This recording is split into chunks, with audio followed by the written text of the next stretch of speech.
चला एक्शन हाँ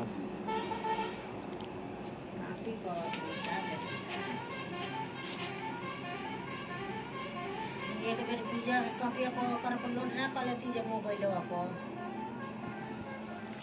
एक ही हाली हमारा दिन था ना हाँ मैंने बुलाइल बड़ा हाँ आ 10 गो रुपया हमरा के दक्षिणा देले थू ना हां 10 गो रुपया दक्षिणा होला बड़ा के पतो हो गेले के बाद 10 रुपया दक्षिणा दे 10 लाख हुए बा कम से कम ये कैसे दे देती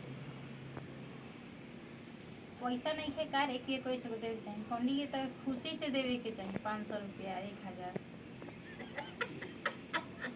1500 दे दीजिए और ही ना था